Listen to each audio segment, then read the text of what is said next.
ನಿಮ್ಮ ಮನಸ್ಸಿಗೆ ಬಂದಿರತಕ್ಕಂಥ ಕಾಯಿಲೆಗಳು, ನಿಮ್ಮ ಶರೀರಕ್ಕೆ ಬಂದಿರತಕ್ಕಂಥ ಯಾವುದೇ ಕಾಯಿಲೆ ಆಗಿರ್ಬೋದು, ಅವೆಲ್ಲ ಕಾಯಿಲೆಗಳನ್ನು ನಿವಾರಣೆ ಮಾಡಲಿಕ್ಕಾಗಿ ಈ ಕ್ರಿಯಾಯೋಗ ತುಂಬ ಸಹಾಯ ಮಾಡ್ತದೆ. ಹಾಗಿದ್ರೆ ಈ ಕ್ರಿಯಾಯೋಗವನ್ನು ಹೇಗೆ ಮಾಡಬೇಕು, ಈ ಒಂದು ಯೋಗದಲ್ಲಿ ಏನೆಲ್ಲ ಬಹುಮುಖ್ಯವಾಗಿರತಕ್ಕಂಥ ಅಂಶಗಳು ಅಡಗಿದಾವೆ ಅಂತಕ್ಕಂಥದ್ದನ್ನು ಈಗ ಹಂತ ಹಂತವಾಗಿ ನಾನು ನಿಮ್ಗೆ ಹೇಳ್ಕೊಡ್ತೇನೆ. ಹಾಗಿದ್ರೆ ಮೊದಲನೇದಾಗಿ ನಾವೇನು ಮಾಡಬೇಕು ಕ್ರಿಯಾಯೋಗ ಮಾಡೋ ಸಂದರ್ಭದಲ್ಲಿ ಅಂತ ಹೇಳಿದ್ರೆ, ಮೊದಲೇನು ಮಾಡಬೇಕು, ಸ್ವಲ್ಪ ಈ ರೀತಿ ಎದ್ದು ನಿಂತ್ಕೋಬೇಕು. ಎರಡೂ ಕೈಗಳನ್ನ ಈ ರೀತಿ ಅಗಲ ಮಾಡ್ಕೋಬೇಕು. ತುದಿಗಾಲ ಮೇಲೆ ಈ ರೀತಿ ನಿಂತ್ಕೋಬೇಕು. ನೋಡಿ, ತುದಿಗಾಲ ಮೇಲೆ ಯಾರು ನಡೀತಾರಲ್ಲ ಅವ್ರಿಗೆ ಯಾವತ್ತೂ ಸುಸ್ತಾಗಲ್ಲ, ಗೊತ್ತಾಯ್ತಲ್ಲ. ಹೀಗೆ ನಿಂತ್ಕೋಬೇಕು. ಹೀಗೆ ನಿಂತ್ಕೊಂಡು ನಿಧಾನವಾಗಿ ಈ ರೀತಿ ಮೇಲೆ ಎದ್ದೇಳಬೇಕು. ನೋಡಿ ಎಷ್ಟು ಕೆಲಸ ಕೊಟ್ಟಂಗಾಯಿತು ನಮ್ಮ ಕೈಕಾಲುಗಳಲ್ಲಿ. ಆ ರೀತಿಯಾಗಿ ನಾವು ನಮ್ಮ ಶರೀರದ ಅಂಗಾಂಗಗಳಿಗೆ ಒಳ್ಳೆಯ ಕೆಲಸವನ್ನು ಕೊಡಬೇಕು. ಅದು ಯೋಗದ ಕೆಲಸದಲ್ಲಿ ಮುಳುಗಿದಾಗ ನಮ್ಮ ರೋಗಕ್ಕೆ ಯಾವುದೇ ರೀತಿಯಾಗಿರ್ತಕ್ಕಂಥ ಒಂದು ನಮ್ಮ ಶರೀರಕ್ಕೆ ಬರಲ್ಲ. ಈ ಯೋಗದ ಕೆಲಸದಲ್ಲಿ ನಮ್ಮ ಶರೀರ ಮುಳುಗಿದಾಗ ರೋಗದ ಕೆಲಸ ನಮಗೆ ಅಂಟ್ಕೊಳ್ಳಲ್ಲ ಅಂತಕ್ಕಂಥದ್ದನ್ನು ಮೊದಲು ನಾವು ಸರಿಯಾಗಿ ತಿಳ್ಕೊಬೇಕು. ಈಗ ಈ ಕ್ರಿಯಾಯೋಗವನ್ನು ಮಾಡಬೇಕಂದ್ರೆ ಮೊದಲೇನು ಮಾಡಬೇಕು, ಸ್ವಲ್ಪ ನಮ್ಮ ಶರೀರದೊಳಗಡೆ ಇರತಕ್ಕಂಥ ಎಲ್ಲ ಅಂಗಾಂಗಗಳನ್ನು ಕೂಡ ಸಡಿಲ ಮಾಡ್ಕೋಬೇಕು. ಅದಕ್ಕಾಗಿ ನೀವು ಸೂಕ್ಷ್ಮ ಯೋಗ ಆಸನಗಳನ್ನು ಅಭ್ಯಾಸ ಮಾಡಬೇಕು. ಇದಕ್ಕೆ ಶಿರೋಸಂಚಲನ ಅಂತ ಕರೀತಾರೆ. ಶಿರ ಅಂದರೆ ನಮ್ಮ ತಲೆ, ಅದನ್ನು ಈ ರೀತಿಯಾಗಿ ಚಲನೆ ಮಾಡೋದು. ಮೊದಲನೇದಾಗಿ ನಮ್ಮ ಶರೀರದ ಅಂಗಾಂಗಗಳನ್ನೆಲ್ಲವನ್ನೂ ಕೂಡ ನಾವು ಸಡಿಲವಾಗಿ ಇಟ್ಕೋಬೇಕು. ಉಸಿರನ್ನು ತೆಗೆದುಕೊಳ್ತಾ ಮೇಲೆ, ಉಸಿರನ್ನು ಬಿಡುತ್ತಾ ಕೆಳಗೆ, ಉಸಿರನ್ನು ತೆಗೆದುಕೊಳ್ತಾ ಮೇಲೆ, ಉಸಿರನ್ನು ಬಿಡುತ್ತಾ ಕೆಳಗೆ, ಉಸಿರನ್ನು ತೆಗೆದುಕೊಳ್ತಾ ಮೇಲೆ, ಉಸಿರನ್ನು ಬಿಡುತ್ತಾ ಕೆಳಗೆ. ಹೀಗೆ ಇದಾದಮೇಲೆ ಎಡಗಡೆ ನಿಮ್ಮ ಕತ್ತನ್ನು ಭಾಗಿಸ್ಬೇಕು. ಎಡಗಡೆಯಿಂದ ನಿಮ್ಮ ಕತ್ತನ್ನು ಹಿಂದೆ ತೆಗೆದುಕೊಂಡು ಹೋಗಬೇಕು. ಉಸಿರು ತೆಗೆದುಕೊಳ್ತಾ ಮತ್ತೆ ನಿಧಾನವಾಗಿ ಉಸಿರು ಬಿಡುತ್ತಾ ಮುಂದೆ ಬರಬೇಕು. ಮತ್ತು ಅದೇ ರೀತಿಯಲ್ಲಿ ಉಸಿರನ್ನು ತೆಗೆದುಕೊಳ್ತಾ ಮತ್ತೆ ನಿಮ್ಮ ಕತ್ತನ್ನು ಮೇಲ್ಮುಖವಾಗಿ ಚಲನೆ ಮಾಡಿ ಹಿಂದೆ ಭಾಗಿಸ್ಬೇಕು. ಮತ್ತೆ ಉಸಿರನ್ನ ಹೊರ ಹಾಕ್ತಾ ನಿಮ್ಮ ಕತ್ತನ್ನು ನಿಧಾನವಾಗಿ ಮುಂದೆ ಬಾಗಿಸ್ಕೊಳ್ಳಿ. ಇದೇ ರೀತಿಯಾಗಿ ಚಲನೆಯನ್ನು ನಿರಂತರವಾಗಿ ನಿಧಾನವಾಗಿ ಒಂದು 10 ರಿಂದ 20 ಬಾರಿ ಅಭ್ಯಾಸ ಮಾಡಬೇಕು. ಇದಾದ್ಮೇಲೆ ಅಪೋಸಿಟ್ ಸೈಡ್.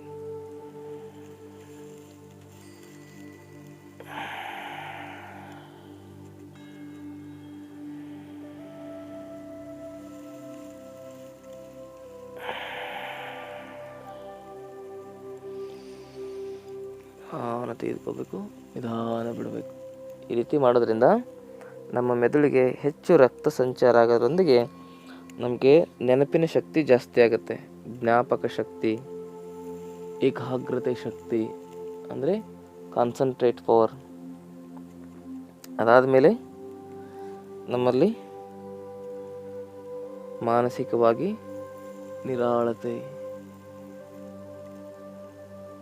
ಮತ್ತು ಮಾನಸಿಕ ಒತ್ತಡಗಳನ್ನು ಕೂಡ ಈ ರೀತಿಯಾದ ಚಲನೆಯಿಂದ ನಾವು ನಿವಾರಣೆ ಮಾಡ್ಕೋಬೇಕು. ಮನಸ್ಸಿಗೆ ಕೆಲವು ಜನರಿಗೆ ತುಂಬ ಒತ್ತಡ ಇರ್ತದೆ, ಭಯ ತುಂಬಿಕೊಂಡಿರ್ತದೆ, ಅದೆಲ್ಲವೂ ಹೋಗ್ತದೆ ಯಾವಾಗ ನಮ್ಮ ಮೆದುಳು ಕ್ರಿಯಾಶೀಲವಾಗಿ ಕೆಲಸ ಮಾಡಿದಾಗ. ಇದಾದಮೇಲೆ ನೀವು ಮತ್ತಿಷ್ಟು ಸೂಕ್ಷ್ಮ ಯೋಗ ವ್ಯಾಯಾಮಗಳನ್ನ ಮಾಡಬೇಕಾಗ್ತದೆ. ಇವಾಗ ಏನು ಮಾಡಬೇಕು, ನಿಮ್ಮ ತೋಳುಗಳನ್ನು ಈ ರೀತಿಯಾಗಿ ತಿರುಗಿಸ್ಕೋಬೇಕು. ಅಂದರೆ ಉಸಿರು ತೆಗೆದುಕೊಳ್ಬೇಕಾದ್ರೆ ನಿಮ್ಮ ಕೈಯನ್ನು ಮೇಲ್ಮುಖವಾಗಿ ತೆಗೆದುಕೊಂಡು ಬರಬೇಕು. ಉಸಿರನ್ನು ಬಿಡಬೇಕಾದ್ರೆ ನಿಧಾನವಾಗಿ ಕೆಳಗಡೆ ತೆಗೆದುಕೊಂಡು ಬರಬೇಕು. ಈ ರೀತಿಯಾಗಿ ಅಭ್ಯಾಸ ಮಾಡೋ ಸಂದರ್ಭದಲ್ಲಿ ಉಸಿರಾಟ ಸಂಪೂರ್ಣವಾಗಿ ನಿಧಾನವಾಗಿರಲಿ, ಚಲನೆಯೂ ಕೂಡ ಸಂಪೂರ್ಣವಾಗಿ ನಿಧಾನವಾಗಿರಲಿ.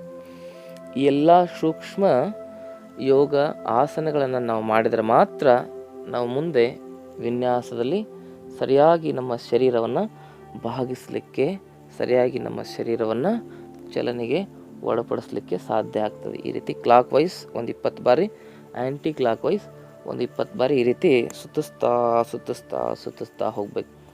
ಇದಕ್ಕೆ ಭುಜ ಭ್ರಮಣ ಅಂತ ಕರೀತಾರೆ. ಅಂದರೆ ಭುಜವನ್ನು ಸುತ್ತಿಸ್ತಕ್ಕಂಥದ್ದು. ಹೀಗೆ ಗೊತ್ತಾಯ್ತಲ್ಲ, ಹೇಗೆ ಮಾಡ್ತಾ ಹೋಗೋದು. ಇದಾದಮೇಲೆ ಇನ್ನಷ್ಟು ಸೂಕ್ಷ್ಮ ವ್ಯಾಯಾಮಗಳನ್ನ ನಾವು ಮಾಡಬೇಕಾಗತ್ತೆ. ಈಗ ನಾವು ಭುಜ ಭ್ರಮಣವನ್ನು ಮಾಡ್ಕೊಂಡ್ವಲ್ಲ, ಭುಜ ಭ್ರಮಣದ ನಂತರ ನಾವೇನು ಮಾಡ್ಬೇಕಂತ ಹೇಳಿದ್ರೆ, ನಮ್ಮ ಈ ಒಂದು ಅಂಗುಷ್ಟ ಇದು ಏನಂತ ಹೇಳಿದ್ರೆ ಮುಂಗೈಗಳನ್ನು ನಾವು ಸರಿಯಾಗಿ ಮೂಮೆಂಟ್ ಮಾಡ್ಕೋಬೇಕು. ಗೊತ್ತಾಯ್ತಲ್ಲ, ಮುಂಗೈಗಳು, ಈ ಮುಂಗೈಗಳ ಸಂಚಲನ ಸರಿಯಾಗಿ ಮಾಡ್ಕೋಬೇಕು. ಹೇಗೆ ಅಂತ ಹೇಳಿದ್ರೆ, ಎರಡೂ ಕೈಗಳನ್ನು ಈ ರೀತಿ ಮುಂದಿಟ್ಕೋಬೇಕು. ನಿಧಾನವಾಗಿ ಉಸಿರನ್ನು ಬಿಡ್ತಾ ಕೈಗಳನ್ನು ಸಂಪೂರ್ಣವಾಗಿ ಮುಂದೆ ಬಾಗಿಸ್ಬೇಕು. ನಿಧಾನವಾಗಿ ಉಸಿರು ತೆಗೆದುಕೊಳ್ತಾ ಕೈ ಹಿಂದೆ, ಇದಕ್ಕೆ ರಿಸ್ಟ್ ಮೂಮೆಂಟ್ ಅಂತ ಕರೀತಾರೆ. ಇವು ನಮಗೆ ನೋಡಲಿಕ್ಕೆ ಸುಲಭವಾಗಿ ಕಾಣಿಸ್ಬೋದು, ಆದರೆ ಇದರಿಂದ ಲಾಭ ಬಹಳ ಇದ್ದಾವೆ. ನೋಡಿ, ಈ ರೀತಿ ಮಾಡೋದ್ರಿಂದ ನಮ್ಮ ಈ ಭಾಗದಲ್ಲಿರ್ತಕ್ಕಂಥ ಎಲ್ಲ ನರನಾಡಿಗಳಿಗೂ ಕೂಡ ಸರಿಯಾಗಿ ರಕ್ತ ಸಂಚಾರ ಆಗುತ್ತೆ.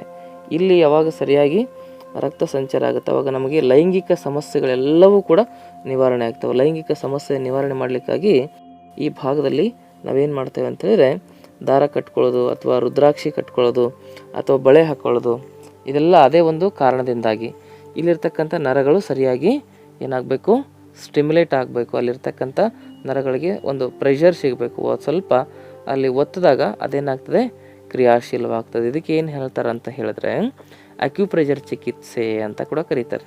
ನೋಡಿ, ನಮ್ಮ ಸಂಸ್ಕೃತಿ ಮತ್ತು ನಮ್ಮ ಆಚಾರ ವಿಚಾರ ಎಷ್ಟು ವೈಜ್ಞಾನಿಕವಾಗಿದೆ ಅಂತಕ್ಕಂಥದ್ದನ್ನು ನಾವು ಸರಿಯಾಗಿ ಅರ್ಥ ಮಾಡ್ಕೋಬೇಕು. ನಾವು ಅದನ್ನೆಲ್ಲವನ್ನು ಮರೆತು ವಿಕಾರ ಸ್ವರೂಪದಲ್ಲಿ ಈ ಸಮಾಜಕ್ಕೆ ಮತ್ತು ಈ ದೇಶಕ್ಕೆ ಮಾರಕವಾಗಿ ಬದುಕಿದ್ದೇವೆ.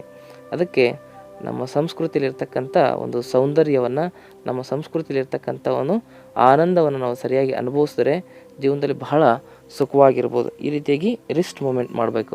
ಇದಾದಮೇಲೆ ಏನು ಮಾಡೋದು, ನಿಧಾನವಾಗಿ ನಿಮ್ಮ ಎರಡು ಕೈಗಳನ್ನು ಅಗಲ ಮಾಡ್ಕೋಬೇಕು. ಉಸಿರು ತೆಗೆದುಕೊಂಡು ಕೈಗಳನ್ನು ಮುಷ್ಟಿ ಮಾಡಬೇಕು. ಉಸಿರು ಬಿಡ್ತಾ ಕೈಗಳನ್ನು ಸಡ್ಲ ಮಾಡಬೇಕು. ಹೀಗೆ ನೋಡಿ, ಹೀಗೆ ಹೃದಯ ಸಂಪೂರ್ಣವಾಗಿ ಏನಾಗ್ತದೆ, ಕ್ರಿಯಾಶೀಲವಾಗ್ತದೆ. ಹೃದಯದಲ್ಲಿ ಪ್ರೀತಿ, ವಿಶ್ವಾಸ, ತ್ಯಾಗ ಇವೆಲ್ಲವುಗಳು ತುಂಬಿಕೊಂಡಿರಬೇಕು. ಅಲ್ಲೇನು ತುಂಬಿಕೊಂಡಿದೆ ಅಂತ ಹೇಳಿದ್ರೆ ಎಲ್ಲ ಬ್ಲಾಕೇಜ್ ತುಂಬ್ಕೊಂಡ್ಬಿಟ್ಟಿದೆ. ಈ ರೀತಿ ಮಾಡೋದ್ರಿಂದ ಹೃದಯದ ಕಾರ್ಯಕ್ಷಮತೆ ಚೆನ್ನಾಗಿ ಆಗ್ತದೆ. ಹೃದಯ ಫಿಸಿಕಲಿ ಸರಿಯಾಗಿ ಆಗ್ತದೆ. ಹೃದಯವನ್ನು ಫಿಸಿಕಲಿ ಸರಿ ಮಾಡಿಕೊಂಡು ಹೃದಯದಲ್ಲಿ ಭಾವನೆಗಳನ್ನು ನಾವು ಸಂಪೂರ್ಣವಾಗಿ ಕ್ರಿಯಾಶೀಲಗೊಳಿಸ್ಕೋಬೇಕಂದ್ರೆ ನಾವು ಪ್ರತಿನಿತ್ಯವೂ ವಚನವನ್ನು ಅಭ್ಯಾಸ ಮಾಡ್ತಾ ಹೋಗಬೇಕು. ದಿನಕ್ಕೊಂದು ವಚನವನ್ನು ಓದ್ತಾ ಬಂದರೆ ನಮ್ಮ ಹೃದಯದಲ್ಲಿ ಪವಿತ್ರತೆ, ಶಾಂತಿ, ನೆಮ್ಮದಿ ಎಲ್ಲವೂ ತುಂಬಿಕೊಳ್ತಾ ಹೋಗ್ತಾ ಹೋದಕ್ಕೆ ನಾವು ಸರಿಯಾದ ರೀತಿಯಲ್ಲಿ ನಮ್ಮನ್ನು ನಾವು ಕ್ರಿಯಾಶೀಲಗೊಳಿಸ್ಕೊಳ್ಳಿಕ್ಕಾಗಿ ಈ ಕ್ರಿಯಾಯೋಗವನ್ನು ಮಾಡಬೇಕು. ಎಲ್ಲ ಮೌಢ್ಯತೆಗಳಿಂದ, ಎಲ್ಲ ಫಲಸ್ಸಿನಿಂದ ನಮ್ಮ ಮನಸ್ಸನ್ನು ಹೊರಗಡೆ ತರಬೇಕಂದ್ರೆ ನಾವೇನು ಮಾಡಬೇಕು, ವಚನಗಳನ್ನು ಅಭ್ಯಾಸ ಮಾಡ್ತಾ ಹೋಗಬೇಕು. ವಚನಗಳನ್ನು ಓದ್ತಾ ಓದ್ತಾ ಓದ್ತಾ ಪ್ರತಿಯೊಂದು ವಚನವೂ ಕೂಡ ನಮ್ಮ ಜೀವನದ ಮೌಲ್ಯಗಳನ್ನು ತಿಳಿಸ್ತದೆ. ನಮ್ಮ ಜೀವನದಲ್ಲಿ ಇರತಕ್ಕಂಥ ಒಂದು ಒಳ್ಳೆಯ ದಾರಿಯನ್ನು ನಮಗೆ ಅದು ಹುಡುಕಿ ಕೊಡ್ತದೆ, ತೋರಿಸಿಕೊಡ್ತದೆ. ಈ ರೀತಿಯಾಗಿ ಅಭ್ಯಾಸ ಮಾಡ್ತಾ ಹೋಗ್ಬೇಕು. ಇದಕ್ಕೆ ಭುಜ ಭ್ರಮಣ ಅಂತ ಕರೀತಾರೆ. ಈ ರೀತಿ ಅಭ್ಯಾಸ ಮಾಡಬೇಕು. ಹೀಗೆಲ್ಲವಕ್ಕೂ ಕೂಡ ಸಂಸ್ಕಾರವನ್ನು ಹೆಚ್ಚಿಸ್ತಕ್ಕಂಥ ಪ್ರತಿಯೊಂದು ಶರೀರದ ಭಾಗದಲ್ಲೂ ಕೂಡ ವ್ಯವಸ್ಥಿತವಾದ ರೀತಿಯಲ್ಲಿ, ಸಹಜವಾದ ರೀತಿಯಲ್ಲಿ ಬಲವನ್ನು ತುಂಬತಕ್ಕಂಥ ಒಂದು ವ್ಯವಸ್ಥೆಗೆ ಯೋಗ ಅಂತ ಕರೀತಾರೆ. ಅದುವೇ ಕ್ರಿಯಾಯೋಗ, ಇದುವೇ ಬಸವ ಯೋಗ. ಈ ರೀತಿಯಾಗಿ ಅಭ್ಯಾಸ ಮಾಡ್ತಾ ಹೋಗ್ಬೇಕು.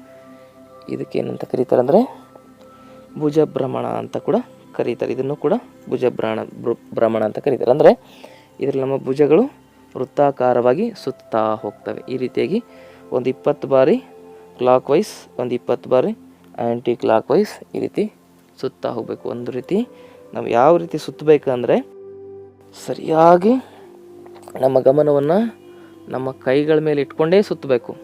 ಸುಮ್ಮನೆ ಸುತ್ತದಲ್ಲ. ಈಗ ಉಸಿರು ತೆಗೆದುಕೊಂಡಾಗ ಕೈ ಮೇಲೆ ಬರ್ತದೆ, ಉಸಿರು ಬಿಡ್ತಾ ಬಿಡ್ತಾ ಕೈಯನ್ನು ಕೆಳಗಡೆ ತೆಗೆದುಕೊಂಡ್ಬರ್ಬೇಕು. ಈ ರೀತಿಯಾಗಿ ಅಭ್ಯಾಸ ಮಾಡ್ತಾ ಹೋಗ್ಬೇಕು.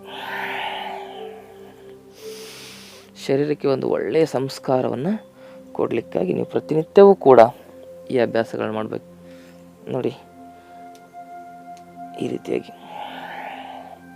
ಅದಕ್ಕೆ ಈ ಮಾಧ್ಯಮ ಅಂತಕ್ಕಂಥ ಒಂದು ವ್ಯವಸ್ಥೆ ಇದೆಯಲ್ಲ, ಅದು ಸಂಸ್ಕಾರವನ್ನು ಹರಡತಕ್ಕಂಥ ವ್ಯವಸ್ಥೆ ಆಗಬೇಕೆ ಹೊರತು ಅದು ಅಶ್ಲೀಲತೆಯನ್ನು ಹರಡ್ತಕ್ಕಂಥ ವ್ಯವಸ್ಥೆ ಆಗಬಾರ್ದು ಅಂತಕ್ಕಂಥದ್ದು ನಮ್ಮದೊಂದು ಕಳಕಳೆಯ ಮನವಿ.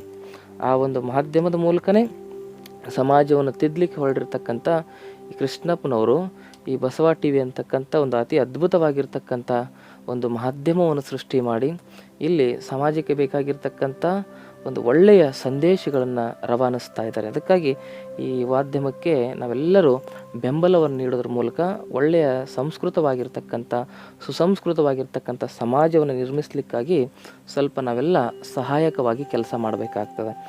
ಈ ನೋಡಿ, ನಮ್ಮ ಶರೀರದಲ್ಲಿ ಹೇಗೆ ಸಂಸ್ಕಾರ ರಹಿತವಾದಾಗ ಕಾಯಿಲೆಗಳು ಜಾಸ್ತಿ ಆಗ್ತವೋ, ಹಾಗೆ ಸಮಾಜದಲ್ಲೂ ಕೂಡ ಸಂಸ್ಕಾರ ಕೊರತೆ ಆದಾಗ ಸಮಾಜದಲ್ಲಿ ಕಾಯಿಲೆಗಳು ಉಲ್ಬಣವಾಗ್ತವೆ. ಸಮಾಜದ ಕಾಯಿಲೆಗಳಂದರೆ ಅದು ಒಂದೆರಡಲ್ಲ, ಜಾತಿಯ ತಾರತಮ್ಯ, ಧರ್ಮದ ತಾರತಮ್ಯ, ಗಂಡು ಹೆಣ್ಣಿನಲ್ಲಿ ತಾರತಮ್ಯ, ನೀರಿನಲ್ಲಿ ತಾರತಮ್ಯ, ಮರ ಗಿಡಗಳಲ್ಲಿ ತಾರತಮ್ಯ, ಬಣ್ಣಗಳಲ್ಲಿ ತಾರತಮ್ಯ, ಹಕ್ಕಿ ಪಕ್ಷಿಗಳಲ್ಲಿ ತಾರತಮ್ಯ, ಪ್ರಾಣಿ ಪಕ್ಷಿಗಳಲ್ಲಿ ಎಲ್ಲದರಲ್ಲೂ ಕೂಡ, ನೆಲದಲ್ಲಿ ಹೊಲದಲ್ಲಿ ಎಲ್ಲದರಲ್ಲೂ ತಾರತಮ್ಯವನ್ನು ಒಂದು ತಾಂಡವಾಡ್ತಕ್ಕಂಥ ಸ್ಥಿತಿಯನ್ನು ನಾವು ಕಾಣ್ತೇವೆ. ಯಾವಾಗ ಅಂದರೆ ಸಮಾಜದಲ್ಲಿ ಆರೋಗ್ಯ ಹಾಳಾದಾಗ. ಹಾಗೆ ಸಮಾಜದ ಆರೋಗ್ಯವನ್ನು ಸುಧಾರಿಸಲಿಕ್ಕೆ ಅಂತಲೇ ಈ ಬಸವ ವಾಹಿನಿ ಅಂತಕ್ಕಂಥದ್ದು ತಮ್ಮ ಮನೆಯನ್ನು ಪ್ರವೇಶ ಮಾಡಿದೆ. ಹಾಗಾಗಿ ಬಸವ ವಾಹಿನಿಯಲ್ಲಿ ಬರ್ತಕ್ಕಂಥ ಸಂದೇಶಗಳನ್ನು ಸರಿಯಾಗಿ ತಿಳ್ಕೊಂಡು, ಸರಿಯಾಗಿ ಅರ್ಥ ಮಾಡಿಕೊಂಡು ನಿಮ್ಮ ಜೀವನದಲ್ಲಿ ಅವನ್ನು ಅಳವಡಿಸ್ಕೊಂಡ್ರೆ ನೀವು ಒಳ್ಳೆಯ ಬದುಕನ್ನು ಸಾಗಿಸ್ಬೋದು. ಒಳ್ಳೆಯ ಸಂದೇಶ ಈ ಒಂದು ಮಾಧ್ಯಮದ ಮೂಲಕ ನಿಮಗೆ ಸಿಗ್ತಾ ಹೋಗ್ತವೆ. ಹಾಗಾಗಿ ಇವೆಲ್ಲರೂ ಇದಕ್ಕೆ ಒಂದು ಒಳ್ಳೆಯ ಸಹಾಯ ಸಹಕಾರವನ್ನು ಕೊಟ್ಟಿದ್ದೇ ಆದರೆ ಮತ್ತೆ ನಾವು ಕಲ್ಯಾಣ ಕರ್ನಾಟಕವನ್ನು, ಕಲ್ಯಾಣ ಭಾರತವನ್ನು ಸೃಷ್ಟಿ ಮಾಡಲಿಕ್ಕೆ ಸಾಧ್ಯ ಆಗ್ತದೆ. ಹಾಗಾಗಿ ಈಗ ನೋಡಿ, ನಮ್ಮಲ್ಲಿ ಸಂಸ್ಕಾರ ಸಂಸ್ಕೃತಿ ಅಂತಕ್ಕಂಥದ್ದು ಯಾವಾಗ ಬರ್ತದೆ ಅಂತೇಳಿದ್ರೆ ಇಂಥದಕ್ಕೆಲ್ಲ ನಾವು ನಿಸ್ವಾರ್ಥವಾಗಿ ಕೆಲಸ ಮಾಡಿದಾಗ. ಈಗೇನಾಗಿದೆ, ಮಾಧ್ಯಮಗಳಂತಕ್ಕಂಥದ್ದು ಅವೆಲ್ಲ ಮಾಧ್ಯಮ ರಂಗ ಆಗಿರ್ತಕ್ಕಂಥದ್ದು ಈಗ ಮಾಧ್ಯಮಗಳು ಉದ್ಯಮಗಳಾಗ್ಬಿಟ್ಟಿದ್ದಾವೆ. ಪತ್ರಿಕೋದ್ಯಮ ಅಂತ ಆಗಿಬಿಟ್ಟಿದೆ. ಟಿ ವಿ ಮಾಧ್ಯಮ ಉದ್ಯಮ, ಇವೆಲ್ಲಗಳು ಉದ್ಯಮ ಆದಾಗ ಅವೇನಾಗ್ತವೆ, ಅಲ್ಲೆಲ್ಲ ಕಮರ್ಷಿಯಲ್ಗಳು ಅಂದರೆ ದುಡ್ಡೇ ಮುಖ್ಯವಾಗಿರ್ತಕ್ಕಂಥ ಒಂದು ವ್ಯವಸ್ಥೆ ಆಗಿಬಿಡ್ತದೆ. ಆವಾಗ ಸಂಸ್ಕೃತಿ ಸಂಸ್ಕಾರದ ಕೊರತೆಯಿಂದ ಸಮಾಜದಲ್ಲಿರ್ತಕ್ಕಂಥ ಭೇದಗಳು ಭಾವಗಳು ಇನ್ನೂ ಜಾಸ್ತಿ ಆಗ್ತಾ ಹೋಗ್ತವೆ. ಅವಾಗೇನಾಗ್ತದೆ, ಸಮಾಜ ಸಂಪೂರ್ಣವಾಗಿ ಬೆಂಕಿಯಲ್ಲಿ ಬೆಂದು ಹೋಗಬೇಕಾಗ್ತದೆ.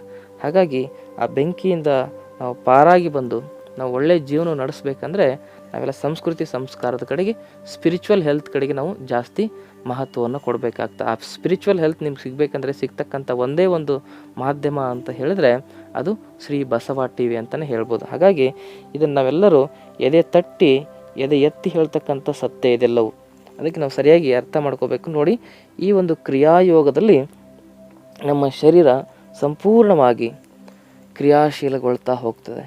ಇದನ್ನು ನಾವು ಎಷ್ಟು ಸಹಜವಾಗಿ ಸರಳವಾಗಿ ಅಭ್ಯಾಸ ಮಾಡ್ತೀವೋ ಅದರದಷ್ಟೇ ಲಾಭ ನಮಗೆ ಸಿಗ್ತದೆ. ಈ ರೀತಿಗೆ ಅಭ್ಯಾಸ ಮಾಡಬೇಕು. ದೀರ್ಘವಾಗಿ ಶ್ವಾಸ ಪ್ರಶ್ವಾಸವನ್ನು ಮಾಡಬೇಕು. ಉಸಿರು ತೆಗೆದುಕೊಳ್ಬೇಕು, ಉಸಿರನ್ನ ಬಿಡಬೇಕು. ಇದಕ್ಕೆ ಕಟಿಚಕ್ರಾಸನ ಅಂತ ಕರೀತಾರೆ. ಈ ರೀತಿಗೆ ಅಭ್ಯಾಸ ಮಾಡ್ತಾ ಹೋದರೆ ನೋಡಿ, ಇಲ್ಲಿರ್ತಕ್ಕಂಥ ಭಾಗಗಳೆಲ್ಲವೂ ಕೂಡ ಸ್ಟ್ರೆಚ್ ಆಗ್ತವೆ. ನಿಮ್ಮ ಕಿಡ್ನಿ ಸಮಸ್ಯೆ ಆಗಿರ್ಬೋದು, BP ಸಮಸ್ಯೆ ಆಗಿರ್ಬೋದು, ಎಲ್ಲವನ್ನು ಕೂಡ ಈ ರೀತಿಯಾಗಿ ಮಾಡೋದ್ರ ಮೂಲಕ ನೀವು ನಿವಾರಣೆ ಮಾಡಿಕೊಳ್ಬಹುದು. ಇನ್ನಷ್ಟು ಸೂಕ್ಷ್ಮ ಯೋಗ ಆಸನಗಳಿದ್ದಾವೆ.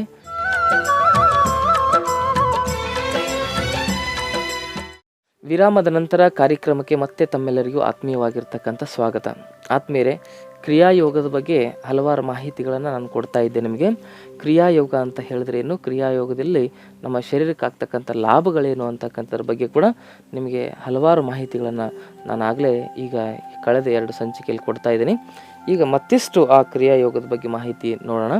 ಮೊದಲನೇದಾಗಿ ನಾವು ಹೇಗೆ ನಮ್ಮ ಶರೀರದಲ್ಲಿರ್ತಕ್ಕಂಥ ಜಾಯಿಂಟ್ಸ್ಗಳನ್ನು, ಕೀಲುಗಳನ್ನು ಸಡಿಲಿಸ್ತಾ ಹೋಗ್ತೇವಲ್ಲ, ಹಾಗೆ ನಮ್ಮ ಶರೀರದಲ್ಲಿರ್ತಕ್ಕಂಥ ಎಲ್ಲ ಸಂಚಾರ ವ್ಯವಸ್ಥೆಯು ಕೂಡ ಸುಗಮವಾಗಿ ನಡೀತಾ ಹೋಗ್ತದೆ. ಹಾಗಾಗಿ ನಮ್ಮ ಈ ಜಾಯಿಂಟ್ಸ್ಗಳನ್ನು, ನಾವು ಕೀಲುಗಳನ್ನು ಸರಿಯಾಗಿ ಸಡಿಲಿಸ್ಕೊಳ್ಳಿಕ್ಕಾಗಿ ಸೂಕ್ಷ್ಮ ಯೋಗ ಆಸನಗಳನ್ನು ಮಾಡ್ತಾ ಇದ್ವಿ. ಅದರ ಮುಂದುವರಿದ ಭಾಗವಾಗಿ ಇನ್ನೊಂದಿಷ್ಟು ಆಸನಗಳು ಯಾವ್ಯಾವ ಇದಾವೆ ಅಂತ ಹೇಳಿದ್ರೆ ಇದಕ್ಕೆ ಕಟಿಚಕ್ರಾಸನದ 2ನೇ ವೇರಿಯೇಷನ್ ಅಂತ ಕರೀತಾರೆ. ಈ ರೀತಿಯಾಗಿ ನಾವು ಅಭ್ಯಾಸ ಮಾಡಬೇಕು. ಈ ರೀತಿಯಾಗಿ ನೋಡಿ, ಇದನ್ನು ನೋಡಲಿಕ್ಕೆ ನಿಮಗೆ ಸಿಂಪಲ್ ಕಾಣಿಸ್ಬೋದು, ಬಟ್ ಇದರಿಂದ ಆಗ್ತಕ್ಕಂಥ ಲಾಭಗಳು ಅಷ್ಟಿಷ್ಟಲ್ಲ. ಎಷ್ಟೊಂದು ಈ ಒಂದು ಆಸನದಲ್ಲಿ ಶಕ್ತಿ ಇದೆ ಅಂತ ಹೇಳಿದ್ರೆ, ಜಸ್ಟ್ ನಾವು ಬೆಳಗ್ಗೆ ಎದ್ದು ಒಂದು ಅರ್ಧದಿಂದ 1 ಲೀಟ್ರ್ ನೀರು ಕುಡಿದು ಈ ರೀತಿ ಅಭ್ಯಾಸ ಮಾಡಿಬಿಟ್ರೆ ನಮ್ಮ ಹೊಟ್ಟೆ ಪೂರ್ತಿ ಕರಗ್ತದೆ.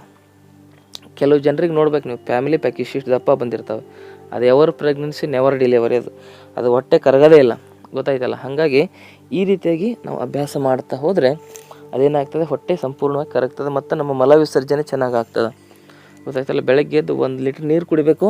1 ಲೀಟ್ರ್ ನೀರು ಕುಡಿದ ತಕ್ಷಣ ಈ ರೀತಿಯಾಗಿ ನಾವು ಸೂಕ್ಷ್ಮ ಯೋಗ ಆಸನಗಳನ್ನು ಅಭ್ಯಾಸ ಮಾಡ್ತಾ ಹೋಗ್ಬೇಕು.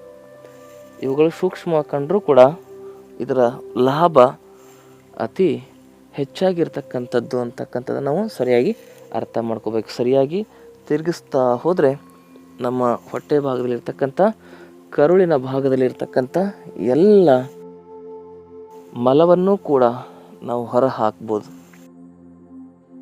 ಈ ರೀತಿಯಾಗಿ ಉಸಿರು ತೆಗೆದುಕೊಳ್ತಾ ವಾಪಸ್ ಬನ್ನಿ. ಉಸಿರು ಬಿಡ್ತಾ ನಿಮ್ಮ ಹೊಟ್ಟೆಯನ್ನು ಈ ರೀತಿ ತಿರುಗಿಸ್ಕೊಳ್ಳಿ. ಉಸಿರು ತೆಗೆದುಕೊಳ್ತಾ ವಾಪಸ್ ಬನ್ನಿ.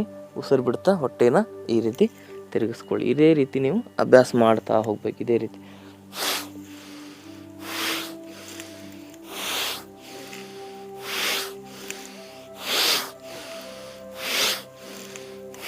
ಇಲ್ಲಿ ಒಂದು ಸ್ವಲ್ಪ ಹೊತ್ತು ಇಲ್ಲಿ ನಿಂತ್ಕೋಬೇಕು.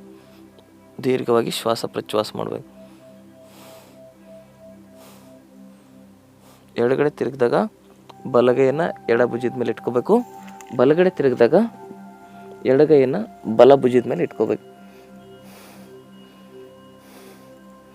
ಕಾಲುಗಳು ಹಿಂಗೆ ಬೆಂಡ್ ಆಗಿರಬಾರ್ದು. ಕಾಲುಗಳು ಏನಾಗಿರ್ಬೇಕು, ನೇರವಾಗಿರ್ಬೇಕು.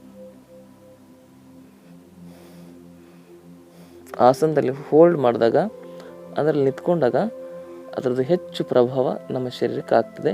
ಅದರ ಲಾಭಗಳು ಕೂಡ ಸಂಪೂರ್ಣವಾಗಿ ಶರೀರಕ್ಕೆ ಸಿಗ್ತವೆ. ವಾಪಸ್ ಬನ್ನಿ. ಹೀಗೆ ಇದಾದ ಮೇಲೆ ಏನು ಮಾಡಬೇಕು, ನಿಧಾನವಾಗಿ 2 ಕಾಲನ್ನು ಒಂದು ಅರ್ಧ ಫೀಟ್ ಇಷ್ಟು ಅಗಲವಾಗಿ ಇಟ್ಕೊಂಡಿರಬೇಕು. ನಿಧಾನವಾಗಿ ನಿಮ್ಮ ಕತ್ತನ್ನು ಮೇಲೆತ್ತಿ ನಿಧಾನವಾಗಿ ನಿಮ್ಮ 2 ಕೈಗಳನ್ನ ಮುಂದೆ ಚಾಚ್ಕೊಳ್ಳಿ. ನಿಧಾನವಾಗಿ ಕೆಳಗಡೆ ಕುತ್ಕೋಬೇಕು. ಇದಕ್ಕೆ ಉತ್ಕಟಾಸನ ಅಂತ ಕರೀತಾರೆ. ಹೇಗೆ, ಇದೇ ರೀತಿ ನೇರವಾಗಿ ಕುತ್ಕೋಬೇಕು. ಮುಂದೆ ಬಾಗಬಾರ್ದು. ಹೀಗೆ ನೇರವಾಗಿ ಸ್ಟ್ರೈಟಾಗಿ ಕುತ್ಕೋಬೇಕು. ವಾಪಸ್ ನಿಧಾನವಾಗಿ ಎದೆಯನ್ನು ಹಿಂದೆ ಸ್ವಲ್ಪ ಚಾಚಿ ನಿಧಾನವಾಗಿ ನೇರವಾಗಿ ಮುಂದೆ ನೋಡ್ತಾ ನೋಡ್ತಾ ಕೆಳಗಡೆ ಕುತ್ಕೋಬೇಕು.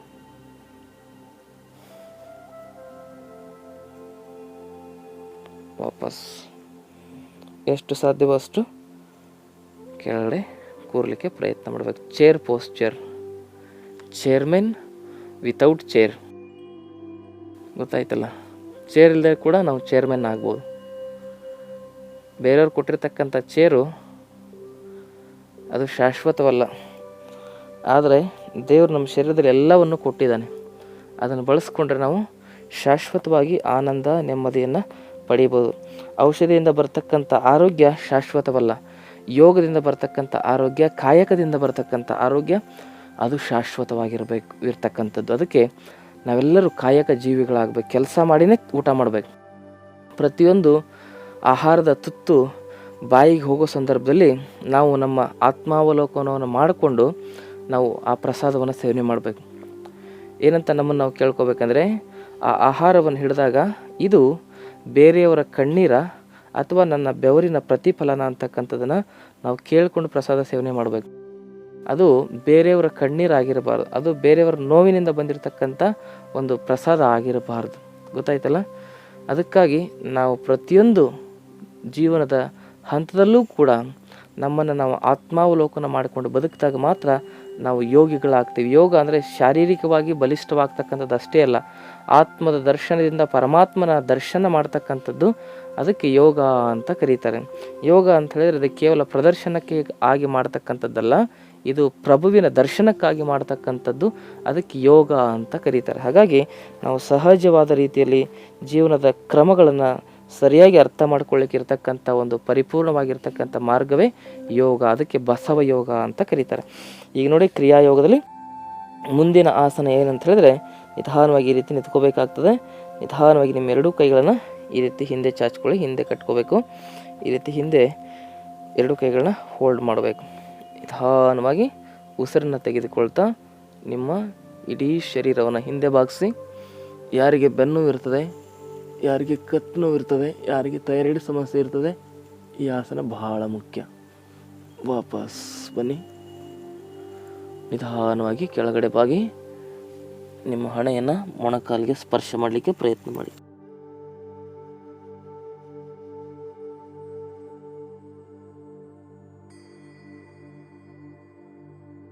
ನಿಧಾನವಾಗಿ ವಾಪಸ್ ಬನ್ನಿ.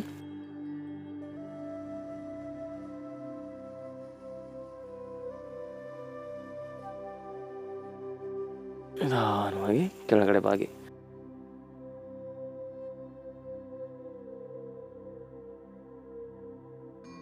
ಈ ರೀತಿಯಾಗಿ ಮುಂದೆ ಬಾಗೋದ್ರಿಂದ ನಿಮ್ಮಲ್ಲಿ ಮಲಬದ್ಧತೆ ಸಮಸ್ಯೆ ನಿವಾರಣೆ ಆಗ್ತದೆ, ಕಾನ್ಸ್ಟಿಪೇಷನ್ ಪ್ರಾಬ್ಲಮ್.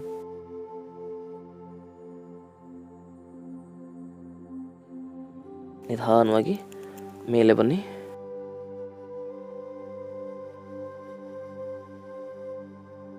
ನಿಧಾನವಾಗಿ ಕೆಳಗಡೆ ಬಾಗಿ.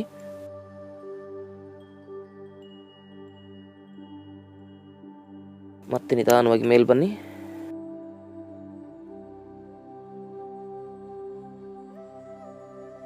ನಿಧಾನವಾಗಿ ಕೆಳಗಡೆ ಬನ್ನಿ.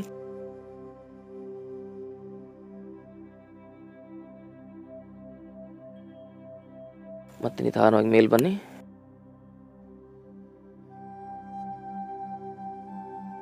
ನಿಧಾನವಾಗಿ ಕೆಳಗಡೆ ಬನ್ನಿ.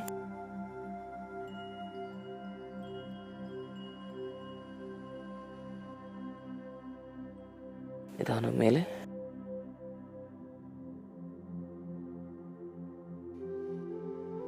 ಸಹಜ ಸ್ಥಿತಿ. ಹಿಂದೆ ಬಾಗಿದ್ರೆ ಅದಕ್ಕೆ ಅರ್ಧ ಚಕ್ರಾಸನ ಅಂತ ಕರೀತಾರೆ, ಬದ್ಧ ಹಸ್ತ ಅರ್ಧ ಚಕ್ರಾಸನ ಅಂತ ಕರೀತಾರೆ. ಮುಂದೆ ಬಾಗಿದ್ರೆ ಅದಕ್ಕೆ ದ್ವಿಕೋನಾಸನ ಅಂತ ಕರೀತಾರೆ. ಇವೆರಡು ಆಸನಗಳು ಸೂಕ್ಷ್ಮವಾಗಿ ಮಾಡ್ತಕ್ಕಂಥ ಆಸನಗಳು. ನಿಧಾನವಾಗಿ, ಯಾವುದಕ್ಕೂ ಒತ್ತಡ ಉಂಟು ಮಾಡ್ಕೋಬಾರ್ದು. ಈ ಕೈಗಳನ್ನು ಹೀಗೆ ಮೇಲೆತ್ತಿದಾಗ ಕೈಗಳಲ್ಲಿರ್ತಕ್ಕಂಥ ಈ ಭುಜದ ಮತ್ತು ಮೊಣಕೈ ಮತ್ತು ಈ ಒಂದು ಮುಂಗೈಯ ಕೀಲುಗಳು ಸಂಪೂರ್ಣವಾಗಿ ಕ್ರಿಯಾಶೀಲವಾಗ್ತಾ ಹೋಗ್ತವೆ. 1, 2, 3 ಈ ಕೀಲುಗಳು ಮತ್ತು ಕತ್ತಿನಲ್ಲಿರ್ತಕ್ಕಂಥ ಕೀಲು, ಅದರ ಜೊತೆಗೆ ನಮ್ಮ ಸೊಂಟದ ಕೀಲು, ಇವೆಲ್ಲ ಕೀಲುಗಳನ್ನು ಏಕ ಒಂದು ಸಮಯದಲ್ಲಿ ಕ್ರಿಯಾಶೀಲಗೊಳಿಸ್ತಕ್ಕಂಥ ಆಸನ ಅಂತ ಹೇಳಿದರೆ ಊರ್ಧ್ವ, ಇದೇನಂತ ಹೇಳಿದ್ರೆ ಅರ್ಧ ಬದ್ಧಹಸ್ತ ಅರ್ಧ ಚಂದ್ರಾಸನ ಮತ್ತು ದ್ವಿಕೋನಾಸನ. ಇವೆರಡೂ ಕಾಂಬಿನೇಷನ್ ಮಾಡ್ಕೊಂಡು ಮಾಡಿದ್ರೆ ಇಷ್ಟೆಲ್ಲ ಜೋಡುಗಳಿಗೆ, ಜಾಯಿಂಟ್ಸ್ಗಳಿಗೆ ಲಾಭ ಸಿಗ್ತದೆ. ಅದರ ಮೂಲಕವಾಗಿ ನಮ್ಮಲ್ಲಿ ಯಾವುದೇ ರೀತಿಯಾಗಿರ್ತಕ್ಕಂಥ ಸಂಧಿವಾತದ ಸಮಸ್ಯೆಯನ್ನು ನಾವು ಸಂಪೂರ್ಣವಾಗಿ ನಿವಾರಣೆ ಮಾಡ್ಕೋಬೋದು ಅಂತಕ್ಕಂಥ ಮಾತನ್ನು ಹೇಳ್ತಾ ಈ ದಿನದ ಕಾರ್ಯಕ್ರಮದಲ್ಲಿ ಮುಗಿಸ್ತಾ ಇದ್ದೀನಿ. ಸರ್ವರಿಗೂ ಅನಂತ ಶರಣಾರ್ಥಿಗಳು. ಗುಣವಾಗದ ನಿಮ್ಮ ಎಲ್ಲ ಕಾಯಿಲೆಗಳಿಗೆ ಇಲ್ಲಿ ಚಿಕಿತ್ಸೆ ನೀಡಿ ಪರಿಹಾರ ಒದಗಿಸಲಾಗುವುದು.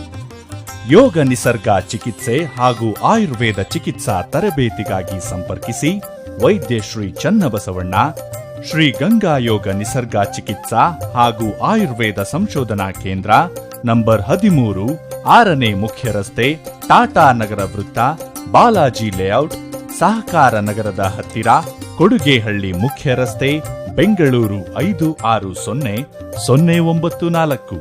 ಎಪಿಎಂಸಿ ಎದುರುಗಡೆ, ಈಶ್ವರನಗರ, ಹುಬ್ಬಳ್ಳಿ. ದೂರವಾಣಿ ಸಂಖ್ಯೆ 928-027-7973 ಅಥವಾ 733-761-8850.